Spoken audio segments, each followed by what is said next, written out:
Bonjour, bonjour. Ça va, ça va? Just testing, French and testing. Le test, le test. Un, deux, trois, quatre. Un, deux, trois, quatre. I like to make fun of you guys. I'm gonna do a little video here and just give you guys an overview of some of the stuff that you need to set or make sure is set in Bravo in order to be able to play your scenario. There's a couple things that you need to check. They may or may not be set in the project or the engine, and we're just gonna go through them slowly. Number one is whatever level you're loading into. I set this Camp Grayling, Geo up for you guys. Have to ensure that the game mode is properly set to not GS game mode. Actually, it should be set to Bravo. Well, it could be Bravo game mode or GS. There's an alternate one that we made for one of our customers that should work fine. But there's also a Bravo game mode here. This should automatically set all of these other scenario items.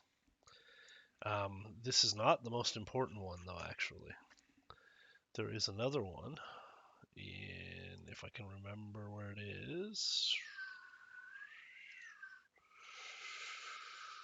In play.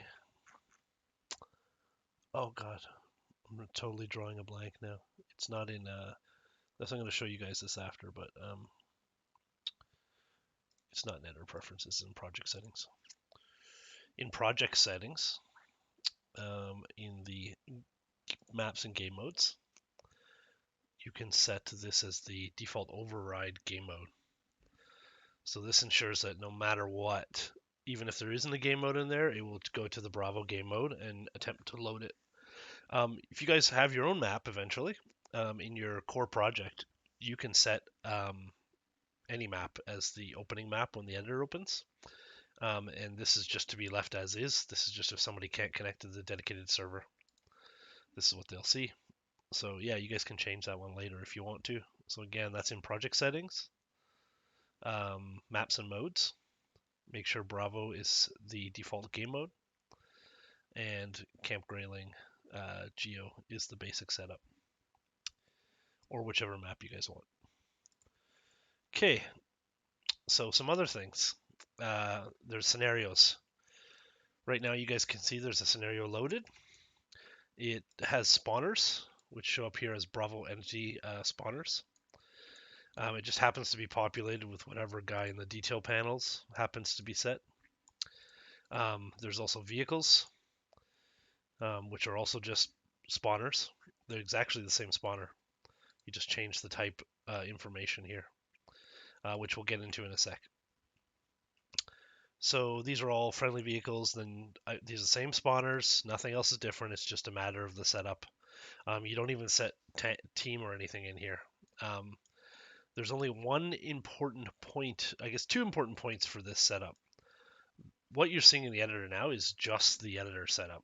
This is not the actual scenario that loads. We actually have to export that because we want it to be in a format that can be used outside of the engine as well. It can be modified. It's actually text editable as well, which is convenient. But what this basically does is let you do a layout. So these levels, which make these layouts, are actually loaded in.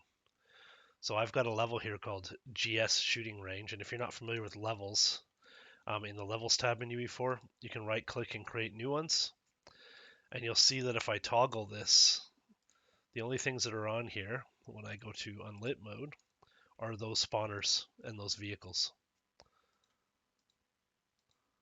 So it's fairly important that those are the only things on there. It actually won't affect the generation because we're going to add these manually to generate it. But this basically lets you represent a scenario, in the editor so you can see what it would look like. And again, they're specifically on that layer. And that is just for the purpose of representation and the purpose of storage. Cool thing is you can have a bunch of these. If you wanted a different layout for this, you could actually load a different level. I don't have one for this one, but I just made one called GS Shooting Range. So again, this is just to see it. So it doesn't have anything to do with actually launching with that layout. And that's because we want an external way to parse that. Now I've already exported this one, and I'll do that in a different video, but I'm going to show you guys where they are, and then I'll show you where to set them.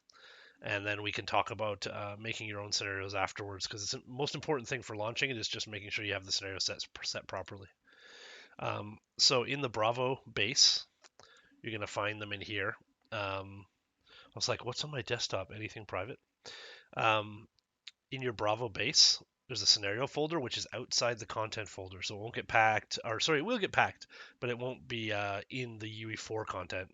So it's a separate files, and there's a whole bunch of scenarios in here. And these are the exported one. They're an SCN file. The one that we were loading in particular was called GS Scenario, and I believe it was GS Range. Let's find out. Yeah, GS Shooting Range. These may not be equivalent. You actually have to fill it in that way, but yeah, it's GS Range, and I'll show you why in a second too. So if you open this, it's kind of cool. All the units, all their relationships to each other. So these are their hostilities. The entity types, what they are, what team they're on, is all defined in here. Their location in the world, their rotation, etc. So you can see it would be really easy for you to modify this stuff once you've exported a scenario. If you wanted to swap vehicles out, player types out, anything like that, you can actually do it in here. You can even set their IDs in here as well. Everything basically that's in a scenario. And the nice thing is that also makes it parsable, so you can grab this info. You could spin up a server automatically or like clients automatically, which is pretty useful. So you'll find all these units are defined in here. I'm going to talk about this unit def file in a second. All of these units are defined in here. And then right at the end, we also define, based on the factions, the radio model. So this is by channel, the name of the channel, the actual channel ID, which is, I think, oh, this is just the arbitrary number. This is the actual ID that it is. And then which faction does it apply to? And you can see that there's this, for example, is Blue 4 and Op 4. It's an admin channel, so the admin can hear Blue 4 and Op 4. And then there's an overriding. This actually gives two channels for each guys, so they can have left and right ear multi configurations. And then there is an arbitrary localized channel that's just always there. That should always work no matter whether you set this up or not. In theory, if a lot of these names and faction names are the same, you can copy and paste this stuff from one scenario to another. If you have a particular setup that you like and you're going to use all the time, not a problem. You can just copy and paste. Make sure you have the right syntax, of course. You can look at this and then what do you call it, an IDE or whatever it's called. But each section is pretty clear. Radio. I think there's a header for this too that has like a naming, entities, right, factions. So that's what makes up a scenario file. This is the file that it actually loads when you press play. So when you press play, even in the editor, it's going to load this file. So if this file doesn't exist, you only have your layout file. It's just not going to load anything. And we know the name here is GS underscore range, and we know the file type is SCN, and it's important that you remember the SCN or it will not load as well. I'm not even sure if this one will load right now, but let's just look at where we're going to load it just for the sake of argument. So we have our own thing in the editor preferences, our own Bravo tab, and we have a scenario path, and we have a default pawn. So default pawn should generally be the biped. Client settings, if we add one of those, we're going to get a bunch of fields, and they're based on this thing here. So we're going to pick arbitrarily. We need to at least make sure our entity assigns to one of the actual entities in here and not one of the vehicles. So generally speaking, like if it's A2 or B2 or something like that, it's going to be a vehicle, the way we do it. And then Archer 2 or Archer 1, Archer 5, Archer 10, whatever, will be the actual player entity. So if I copy this into here, and this is for turning in min offer. Oh, sorry, I put it in the name. That's incorrect. Name is just for naming in the sidebar in Overlord, so that you can see a name for the actual thing. And the scenario path is kind of interesting because we got to get this one right. The default scenario path is just that scenario folder, but as we saw earlier, ours actually has a GS scenario folder. So this one becomes a little bit trickier, where you need to make sure you have that pathing. So I usually just go in here and steal this. And then I'll do a backslash again. And I will do GS range. Oops, range